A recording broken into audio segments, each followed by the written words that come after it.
Ma'ab. Amma ba'du, jamaah sholat duhur yang dirahmati Allah, kita akan melanjutkan pembahasan mengenai hati, bagaimana cara membersihkannya. Kali ini kita akan membahas apa saja racun yang membuat hati itu sakit. Apa saja racun yang membuat hati itu kotor. Adapun racun tersebut saya ambilkan dari perkataan Abdullah Ibnul Mubarak, salah seorang tabi'in, ya. Dia adalah anak seorang budak, ya, namanya Abdullah Ibnul Mubarak ini memiliki 3 keutamaan jamaah. Yang pertama, beliau adalah seorang ulama besar, ahli Quran, ahli hadis, fakih, ya, ahli fikih. Maka orang-orang merujuk kepada beliau. Selain ahli agama, beliau juga orang kaya ternyata. Bahkan beliau setiap tahun itu mendatangi para ulama yang lain, membelikan baju, membelikan semua kebutuhan para ustadz, para kiai, beliau datengin. Sehingga para kiai, para ulama, para masyayikh itu mengatakan kepada beliau, "Wahai Syekh Abdullah Ibnul Mubarak, mengapa engkau kok bisnis sampai kaya sedemikian rupa, padahal Rasulullah hidup sederhana, sahabat hidup sederhana?" Lalu Abdullah Ibnul Mubarak menjawab, "Saya berbuat seperti ini untuk menjaga kehormatan Anda semua, wahai para ustadz." Jadi para ustadz biar tidak mengandalkan daripada amplop dan lain sebagainya. Jadi saya mengawal panjenengan agar tetap mulia di hadapan umat. Dan ketiga, beliau juga selain ulama, ahli ilmu, ternyata beliau juga pejuang. Jadi mujahid, badannya kuat, fisiknya kuat. Beliau berangkat ke medan perang di perbatasan, ya, Syam, dan beberapa medan peperangan lain beliau turun langsung. Jadi 3 keutamaan. Ketika berada di medan perang, beliau sempat menuliskan syair. Jadi beliau itu juga ahli dalam membuat syair. Para ulama biasa membuat syair-syair atau puisi-puisi. Beliau menulis puisi, syair untuk Imam Masjidil Haram saat itu. Ditulisnya sebuah syair dan bisa dilakukan. Syairnya begini: "Ya abidal haramaini law absartana la'alimta annaka fil ibadati tal'abu man kana yakhtumu qaddamu biduhuri fanukhuruna bidima'ina tatalaqabu." Kurang lebih demikian. Jadi bukan aib kita membaca syair kemudian kita lakukan. Para ulama juga demikian. Imam Syafi'i punya syair-syairnya banyak sekali. Imam Syafi'i termasuk Ibnul Mubarak, "Wahai Imam Masjidil Haram, ya abidal haramain la absartana, seandainya kamu melihat kami, la'alimta annaka fil ibadati tal'abu, niscaya engkau sholat ibadah itu menganggap ibadahmu itu hanya permainan saja." Ya, kalau engkau bermandikan air mata dalam ibadah, maka kami bermandikan darah dalam ibadah kami. Begitulah kata Ibnu Mubarak. Nah, Ibnu Mubarak ini beliau menulis sebuah syair kaitannya tentang racun hati. Apa syair yang beliau tulis? Beliau menuliskan sebuah syair, yaitu "Ra'aitu dzunuba tumitul qalba wa qad yurithu dhulla idmanuha wa tarku dzunubi hayatul qalbi wa khairun li nafsika isyanuha." Ini bisa dilakukan juga, ya.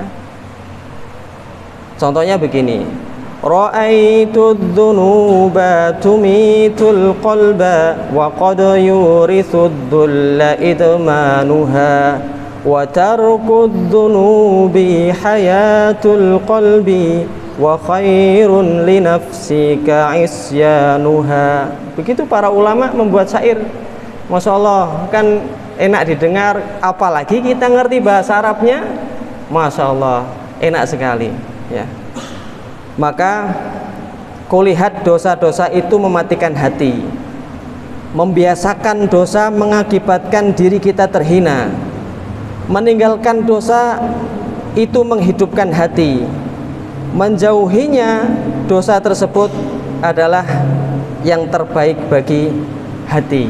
Jadi beliau mengatakan bahwasanya ya, racun itu adalah dosa yang kita lakukan ya, dosa-dosa yang kita kumpulkan itu membuat hati kita semakin sakit. Tidak terasa jamaah, mungkin ada uang 10.000 di jalan, wah ini kayaknya nggak ada yang lihat, cuma 10.000 saja, tapi tidak terasa itu menyakiti, membuat hati kita sakit. Atau kata-kata yang kita ucapkan membuat sakit orang lain, itu juga sebuah dosa.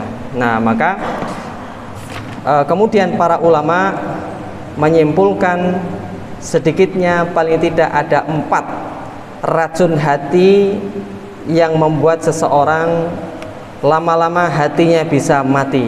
Yang pertama adalah banyak bicara. Maksudnya bagaimana banyak bicara? Dari tadi di sini yang bicara ya saya yang bicara. Jangan-jangan ini yang paling hatinya paling sakit, waliyadzubillah. Apa maksudnya? Nanti kita akan bahas satu-satu. Kalau tidak cukup, insya Allah pekan depan kita akan bahas. Yang kedua yang membuat hati semakin sakit bahkan mati adalah banyak makan. Banyak makan. Yang ketiga yang membuat hati sakit juga adalah banyak melihat. Banyak melihat itu, kalau zaman dulu melihat kanan, melihat kiri, tidak ghudul basor, melihat pemandangan ya, yang membuat hati semakin sakit. Tapi sekarang kita menundukkan pandangan pun hati semakin sakit ya. Bahkan sekarang yang membuat hati kita sakit bahkan mati bukan toleh kanan toleh kiri, tapi apa? Menundukkan pandangan. Yang dilihat apa? Ya ada di situ berbagai merek ya, berbagai merek HP ya, banyak sekali. Yang keempat adalah banyak bergaul. Banyak bergaul itu tidak pilih-pilih teman, mana aja dia bergaul. Teman-teman yang duduk kemudian minum-minum dia juga bergaul, teman-teman yang dia tidak bisa menjaga dirinya. Nah kita bahas satu-satu jamaah rahimakumullah. Insya Allah tidak lama kita akan membahas sedapatnya saja, yang penting kita paham.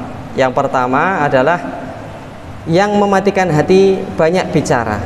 Hadis dari Anas bin Malik radhiyallahu taala anhu, Rasulullah sallallahu alaihi wasallam bersabda, "La yastaqimu imanu 'abdin hatta yastaqima qalbuhu, wa la yastaqimu qalbuhu hatta yastaqima lisanuhu." Masya Allah, ini ucapan yang sangat indah sekali, yaitu sabda Nabi, la yastaqimu imanu abdin, tidak akan lurus, tidak akan istiqomah keimanan seorang hamba. Perhatikan, tidak akan istiqomah keimanan seorang hamba hatta yastaqimu qalbuhu, sampai hatinya itu benar-benar lurus, istiqomah. Jadi yang kita luruskan itu hati kita dulu, minatnya itu kemana gitu. Kalau minatnya sudah akhirat, insya Allah lurus dia. Hatta yastaqimu qalbuhu wala yastaqimu qalbuhu, dan tidak akan istiqomah hati seseorang hatta yastaqima lisanuhu, sampai dia istiqomah atau lurus lisannya. Jadi ucapan itu kita jaga betul. Nah, jadi ini isyarat jamaah rahmatullah, ketika seseorang kita mampu ucapannya isinya adalah kebaikan, maka itu gambaran hati. Dan ketika hati seseorang sudah baik, maka itulah gambaran keimanan dia. Mari kita lihat kembali. Abdullah bin Umar radhiyallahu anhuma berkata dari Ibnu Umar, anaknya Umar bin Khattab, nanti ada kata-kata ayah beliau juga. Anaknya Umar bin Khattab, Abdullah bin Umar radhiyallahu anhuma mengatakan, la tuksirul kalama bi ghairi dzikrillah. Janganlah kalian memperbanyak ucapan kata-kata selain zikrullah. Zikrullah niku napa Bapak Ibu? Zikrullah itu nasihat akhirat, nasihat salat, ngaji, istighfar, tausiah, maka itulah zikrullah. Selain itu urusan dunia, urusan lain sebagainya, maka yang tidak ada kaitannya dengan Allah bukan zikrullah. Fa inna kathratal kalami bi ghairi dzikrillah qaswatun lil qalbi. Sesungguhnya memperbanyak ucapan kata-kata yang bukan zikrullah itu akan menjadikan hati keras. Wa inna ab'addan nas anillahi alqalbul qasi. Sesungguhnya orang yang paling jauh dari Allah itu adalah orang yang punya hati tapi keras. Wal iyadzu billah. Dan ini saya ambilkan kata-kata terakhir ya jamaah rukullah, dari perkataan ayah beliau yaitu Umar bin Khattab. Man katsura kalamuhu, siapa yang banyak bicaranya, katsura saqatuhu, maka akan banyak kelirunya. Jadi kita lihat para ulama itu kadang diam, tapi sekali yang maju ceramah 1 jam kuat beliau bicara. Apakah tadi dia tidak mampu berbicara? Sebetulnya beliau mampu, tapi beliau menjaga lisannya biar nggak kepleset gitu. Ya. Ini seperti kata-kata Umar bin Khattab, waman katsura saqatuhu, dan barang siapa yang banyak kelirunya, sakoto itu mana aslinya jatuh. Siapa yang banyak kepleset, katsurat dzunubuhu, dosanya juga akan banyak. Waman katsurat dzunubuhu, dan barang siapa yang dosanya banyak, kanatin naru aula bihi, neraka adalah tempat yang cocok bagi dia. Diawali dari banyak berbicara. Waliyadzubillah. Maka jamaah sama-sama kita berusaha menjaga lisan kita agar mengucapkan, kalau enggak isinya zikrullah, Quran, zikir, ya ucapan-ucapan yang baik. Kita hilangkan, kita persedikit kalimat-kalimat marah yang ucapannya kasar, ya, kata-kata hewan dan lain sebagainya. Hilangkan kamus itu dari otak kita. Kemudian dikurangi lagi pembahasan-pembahasan yang membicarakan tentang cewek, bodinya, nah itu mungkin sebagian lebih paham mungkin ya, cara-cara yang lain atau membicarakan tentang keduniaan. Ya, para ulama apalagi sudah usia sudah sepuh, mulai mikir akhirat, tidak lagi mikir bisnis, mikir dan sebagainya. Kita sudah mau ketemu dengan Allah, ya, jadi kita usahakan semua sisa usia kita untuk ibadah kepada Allah SWT. Semoga Allah menjaga lisan kita.